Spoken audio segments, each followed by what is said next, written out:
जैसे जैसे बुद्धि का विकास होता है और उसमें बैठो मैं थोड़ा से ज़्यादा लगा दो, उसका इंटेलेक्चुअल एक्सरसाइज लगेगी, मैं थोड़ा डाइजेस्ट नहीं कर रहा हूँ, सॉरी। कोई बात नहीं, कोई बात नहीं। मैंने कहा वर्किंग मीटिंग हो रही है। नहीं वर्किंग मीटिंग नहीं है, काम कर लीजिए। उसको बंद करो। अब नहीं आएगा, फॉर्म पूरा हो गया। हाँ, ठीक है। तो मैं कह रहा था कि बुद्धि के विकास के साथ जब आप चारों तरफ अपने देखते हो, अपनी पढ़ाई लिखाई नौकरी नाकरी सब सिस्टम करने का, तो हर एक की व्यवस्था अपने मन में एक जो सही आदमी समाज में काम करना चाहता है, समाज में सुधार कर रहा होता है, चाहे सर्विस में हो, चाहे एक्टिविस्ट में हो, चाहे किसी और में हो, तो व्यथित होता है, दुखी होता है कि यार ये गलत क्यों हो रहा है। जैसे मैं पुलिस अधिकारी था तो मुझे दिखाई दे रहा था कि मेरे पास हर प्रकार के लोग आते थे प्रशासन के नाते, चोरी वाला भी, लूट करने वाला भी, अपराधी भी, भाई सोशल एक्टिविस्ट भी, या कोई सामाजिक कार्यकर्ता भी, अलग अलग प्रकार के लोग आते। और छोटी छोटी समस्याएं आती थी हमारे पास, जिन समस्याओं का समाधान आप अपनी बैकग्राउंड के पीछे जाते हो देखते हो कि भी आप उसका हल आराम से अपने मोहल्ले में या समाज में कर सकते थे, और ये पुलिस के पास धके खाते। प्रशासन की व्यवस्था और पुलिस विशेष तौर से ऐसी है क्योंकि आदमी सबसे पहले थाने में जाएगा, चौकी थाने में जाते हुए फिर वो एसपी के पास या डीआईजी के पास आईजी के पास जाता है। तो जब वो हर जगह देखता देखता कोशिश करता है, फिर उसकी फाइल तैयार हो जाती है, कोर्ट में चला जाता है, कोर्ट में जा करके फिर वो डेट पे डेट वकील से लेता रहता है, तो हर जगह उसकी जेब कटती है। इस दुखी व्यवस्था को देखने के बाद फिर आदमी चारों तरफ अपना दिल दिमाग और आत्मा घुमाता है कि हो क्या, ये व्यवस्था क्यों बनी, ये सिस्टम क्यों और कैसे बने। तो कुल मिला के ये समझ में आती कि जो मुझे भारत को घूमने का मौका मिला, मेरी डेपुटेशन ITBP में हुआ, तो मुझे बतौर भर्ती का चेयरमैन होने के नाते ITBP में हर स्टेट से मुझे भर्ती करने की परमिशन दी। अभी आप हर स्टेट में जाओ और इतनी इतनी वैकेंसी अलग अलग होती हैं कि वहाँ से भर्ती करके लाओ। तो मुझे वहाँ जाना होता था, जा कर के पहले अखबार में जैसे एडवर्टीजमेंट होती है, फिर लड़के आते हैं, फिर उनका सिलेक्शन होता है, इस तरह की प्रक्रिया वहाँ थी। तो जब उसमें भ्रमण हुआ और उस भ्रमण के दौरान देखा कि हर स्टेट में ही ऐसी व्यवस्था है, ना केवल मेरे हरियाणा में ही, हर स्टेट में ऐसी व्यवस्था थी जहाँ पे सिस्टम यही तीन चल रही थी, PM का, CM का और DM का। PM का हम सब समझते हैं केंद्र सरकार में जो MP बनता है, राज्य सरकार MLA जो है वो मुख्यमंत्री का सिस्टम बन जाता है, और जिला सरकार में IAS और IPS का सिस्टम बनता है। तो सारी पावर इन तीन जगह पे होती है, इन्हीं के पास होती है। जहां पावर होती है वहीं पैसा भी होता है, और जहां पावर होती है और पैसा होता है, जो सेंट्रलाइज हो जाता है, तो फिर ये सारे लोग मैत्री सेन गुप्ता जी की भाषा में लाट साहब बन जाते हैं। तो नहीं, लाट साहब बिल्कुल सही। तो मैं भी इनकी बात से सहमत हूँ। तो लाट साहब मीन्स इसे आप अपनी भाषा में कि अंग्रेजों का ही सिस्टम बन गया है, लाट साहबों का सिस्टम बन गया है कि जो भी आदमी पावर में आ जाता है, पावर चाहे आप किसी को भी दे दो, ये नहीं कि ABCD, जिसके पे पास पावर आ जाती है वो अपनी लाट साहबी का सिस्टम, अपनी अथॉरिटी का सिस्टम बना लेते हैं। लेकिन आम जनता उसी का, हम भारत के लोग, we the people of India, संविधान से शुरू करते हैं तब, हम भारत के लोग इस देश के मालिक हैं। हम भारत के लोग अगर इस देश के मालिक हैं, मालिक होने के नाते उसी का वोट है जिसे वो लाट साहब बना, और उस लाट साहब ने फिर IAS IPS को भर्ती करवाया और फिर उनको सर्विस में रखा, वो जिला सरकार बना। तो वो भारत के लोग कहाँ खड़े हैं? इस दरवाजे के बाहर। यहाँ पे कौन खड़ा है? एक चपड़ासी।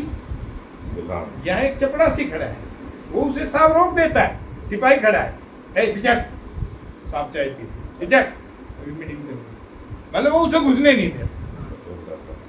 तो मतलब ये चपड़ासियों की हुकूमत का सिस्टम बन गया। अगर ये कहेगा तो अंदर जाएगा और अंदर मैं जाऊंगा तो कुछ बात रखूंगा।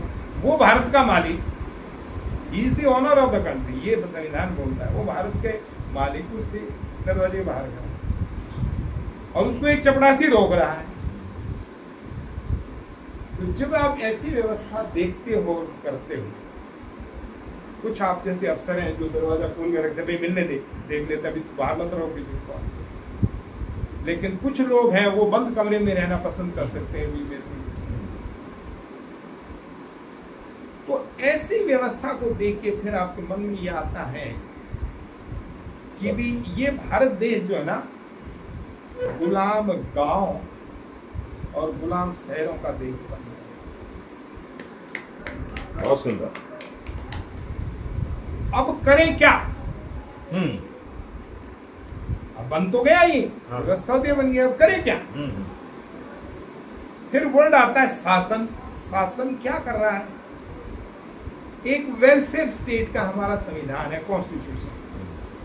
वेलफेयर स्टेट संवैधानिक मूल्यांकन वो ये है कि जो कुछ भी है शासन में,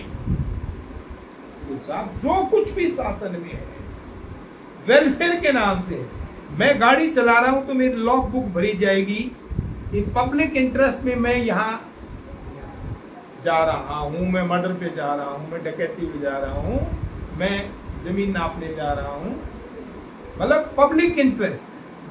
मेरी गाड़ी की लॉग बुक क्या भरी जाएगी? पब्लिक इंटरेस्ट में काम होगा। मतलब मेरे इस दफ्तर में कोई भी सामान आएगा, कुर्सी से लेकर टेबल से लेकर, पब्लिक इंटरेस्ट। हर जगह वेलफेयर लिखा जाएगा, और फिर वो चढ़ी जाएगी कि हाँ अकाउंटेंट तब वो बिल पास करेगा। हाँ भी क्योंकि पब्लिक इंटरेस्ट की चीज थी, इसलिए वो सारा सिस्टम बन जाता। तो शासन किसके लिए बना? लोगों के लिए। और सब भला किसका हो रहा है? उस कंसर्न ऑफिसर। ये सिस्टम बन गया। शासन है तो पब्लिक इंटरेस्ट के लिए, उस बाहर खड़े हुए हाथ जोड़ के जो खड़ा हुआ है उसका भला करने के लिए। उसका भला होता नहीं, वो चपड़ासी नहीं करने देता। तो ऐसी व्यवस्था को आप कहते हैं जी सुशासन। फिर एक उंगली घूमती है ऐसी, वो घूमती है नेता की सबसे पहले वोट लेने के लिए कि मुझे आप वोट दो मैं ठीक कर दूंगा, मुझे आप वोट दो मैं ठीक कर दूंगा, बस मुझे एक बार बना दो, सब कुछ मलाईदार सिस्टम बना दूंगा। जो सबजबाज आप दिखाते हो, देख पढ़ते हो, सुनते हो, क्यों सरस्वती और भुगत भी रहे हैं। Very right, this is absolutely correct word कि हम उसे झेल भी रहे हैं, भुगत भी रहे हैं। वो उंगली उठा उठा के मलाईदार सिस्टम का भरोसा देते हैं लोग, चाहे वो पार्टी के रूप में चाहे व्यक्ति के रूप में। तो उस पार्टी और व्यक्तिवादी व्यवस्था में वो सुशासन का वर्ड एक लेकर आता है। मैं बात कर रहा हूं शासन और सुशासन कि मैं ठीक कर दूंगा। ये नहीं बताता मैं ठीक कैसे कर दूंगा, यहां बात या ना कोई पूछने की हिम्मत करता। मैं ठीक कैसे कर दूंगा ये नहीं बताता, ना वो हिम्मत करता है कोई उससे पूछने की। और जब वो बन जाता है फिर तो सवाल ही पैदा नहीं, कोई आदमी हिम्मत, अगर कोई ऐसे इशारा करते ही मुकदमा दर्ज शुरू हो जाता है हमारे पब्लिक इंटरेस्ट में। वो पब्लिक सर्वेंट बन जाते हैं। अब मतलब पब्लिक सर्वेंट के हमारी 332-53 पुरानी भाषा नहीं तो दूसरी आ गई है 353। हाँ 353। तो देखना आपका चलता है तो कोई भी सरकार के काम में रुकावट डालता है तो 1 सेकंड में सरस्वती जो मुकदमे दर्ज होते हैं वो हर आदमी की यही मुकदमे दर्ज होते हैं। प्रशासन का कोई ना कोई सिपाही, पटवारी, थानेदार, हवलदार जो भी खड़ा होता है, और उसमें नेता भी, अगर वो मंत्री है तो वो भी हो गया, एमएलए है तो वो भी हो गया, वो भी क्योंकि सरकार की ट्रेजरी से जो पैसा लेता है वो लोक सेवक बन गया ना। लोक सेवक में आप कोई रुकावट डालते हो तो आपका मुकदमा दर्ज हो गया। इसलिए कोई मतलब बोलने की हिम्मत नहीं करता भी मेरे खिलाफ कार्रवाई हो जाएगी। जो करता है तो वो जेल में चला जाता है। मुंह बंद करने की मशीन है। हाँ। आम जनता का मुंह बंद करने के लिए बनाई। हाँ बोलो बोलो। आप शासन के खिलाफ एक पब्लिक इंटरेस्ट लिटिगेशन। हाँ नहीं जिसे आप मतलब पब्लिक किसी ने इंटरेस्ट कहते जुलूस निकाला। हैं वो शासन के कार्य में व्यवधान है और आप एक अपराधी हैं, आपको हथकड़ी लगा के जेल में भेज दिया जाएगा और आपको जमानत नहीं मिलेगी। नहीं, ये कुछ और पूछ रही है कि आप ये पूछ रहे हैं कि पब्लिक इंटरेस्ट में एक अधिकारी वहाँ खड़ा है और आप उसका किसी चीज का, मील का विरोध कर रहे हो, सड़क का विरोध कर रहे हो, पानी का विरोध कर रहे हो, क्या पर्यावरण का विरोध कर रहे हो, उसके भ्रष्टाचार की बात आप तो कर रहे हो पब्लिक इंटरेस्ट में। हाँ। राइट। मेरी जो ड्यूटी है, मेरे साथ जो मजिस्ट्रेट की भी ड्यूटी है, हमारी ड्यूटी है लॉ एंड ऑर्डर। हमें शांति रखनी है और आप अशांति फैला रहे हैं नारे लगा के। मेरी बात समझे ma'am? Am I clear? Now am I clear? मेरे ऊपर केस भी हो गया। मेरे ऊपर केस भी हो गया, वो हम छुड़वा देंगे। अब हम आगे ना दोनों